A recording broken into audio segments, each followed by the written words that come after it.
নেই নেই করে গোটা 10-15টা লোক দেখালাম, কেউ পরিষ্কার করতে চাইছে না। আর ইমিডিয়েট আমার পরিষ্কার করতেই হবে।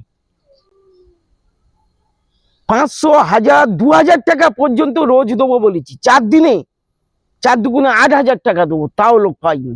অবশেষে সুন্দরবনে আমি ফোন করে আমার বন্ধু একটা লোক পাঠাবে, কাল রাতে কথা হলো, হ্যাঁ 8টাই তো বাজে, চলে আসার কথা। দেখি,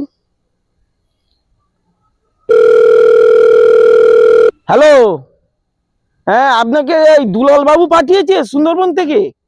ওই সোনারপুরে আমি ওই জমির মালিক, পরিষ্কার করাবো। আপনি এখন কোথায়? ও ট্রেন সোনারপুরে ঢুকছে, ঠিক আছে আমি আগিয়ে যাচ্ছি, বুঝেছেন? আপনি সোজা কাজ সেটের দিকে আগিয়ে আসুন, আমি যাচ্ছি, ঠিক আছে? আচ্ছা। গেটটা পেরিয়ে প্রথম গলি, তারপর দ্বিতীয় গলি। এইটা ভদ্রলোক কই? ও ভাই, ও ভাই, তুমি কি সুন্দরবনের লোক? হ্যাঁ হ্যাঁ, আমি সেই লোক। আপনার জমি? হ্যাঁ, এদিকে আসুন। আমাকে দেখে বুঝতে পারছেন না আমি সুন্দরবনের লোক?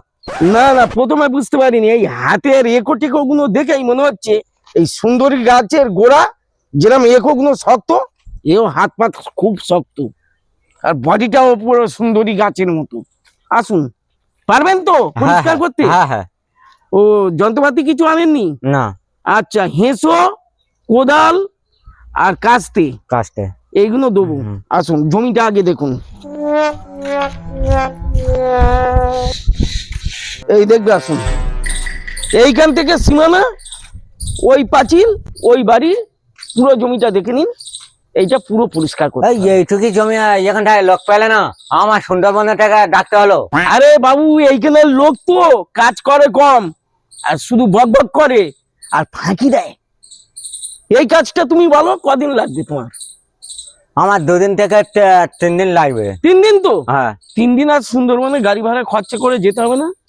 আমার বাড়ি খাবে, আমার বাড়ি থাকবে, ঠিক আছে? কাজটা আমার করে দেবে। এইখানের লোক 15 দিন হলে করতে পারবে না। সুন্দরবনের লোক খাটুনতে হয়, মাছ কাঁকড়া খায় তো। তা তোমার সুন্দরবনের লোক টাকার চুলগুলো কোথায় গেল? ও কিংড়াই খেয়ে নেছে। ও কাঁকড়াও ধরো তুমি? হ্যাঁ। আর কাঁকড়া ওই মাথায় উঠে খেয়ে নিয়েছে চুল। হ্যাঁ। সবই কপাল। দাদা, হ্যাঁ, এই মোটা মোটা কচু আছে, 2টো দিও না, আমার বউ ছেলে মেয়ে আমরা খাবো। অবশ্যই। কি হবে আমার? সেই তো ফেলে দিতাম, নিয়ে গিয়ে খাবে। পানে বাঁচবে তারপর তো খাবে কচু। ওই এসে গেছে ফোরন কাটার লোক। এই, তোর এখানে কি দরকার? কাজে কুটকামড়ি খেতে এসছিস? ওদা কি বলছে? বেঁচে থাকার কথা বলছে। না না, ও প্রত্যেক মানুষের পিছনে কুটকামড়ি খায়, ওর হচ্ছে কাজটাই কুটকামড়ি। কোত্থেকে এসছিস বাবু? ওদা সুন্দরবন থেকে এসছি। বাড়িতে ফোন করে দাও, বলো ওটা মরার খাট পাঠাতে। নিয়ে যেতে হবে না এখান থেকে? আমি এখানটা পরিষ্কার করতে আইছি, মোরা খাট কি দরকার? চটা, আমি একে লোক পাচ্ছি না, একে সুন্দরবন থেকে অনেক কষ্ট করে এনেছি।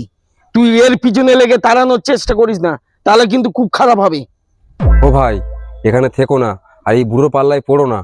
এখানে জানো 5 মুখো সাপ আছে, 5 মুখো সাপ। তোমরা তো ওখানে তো এক মুখো সাপ দেখেছো, এখানে 5 মুখো। কোনো লোক কাজ করতে চায় না, বুঝতে পেরেছো? তুমি তবলা গুটিয়ে যা নিয়ে এসছো, নিয়ে বাড়ি চলে যাও। দাদা আমি আসছি। এই এই এই শোন, কাজ কে করবে? আমার কাজটা চটা, ওকে আটকা। চটা, তোর বেরো ভালো, আমি লোক এনে পারি না, তুই চালিয়ে পারিস নি। এই ভাই, এ ভাই, ও মিথ্যে কথা বলেছে। ভাই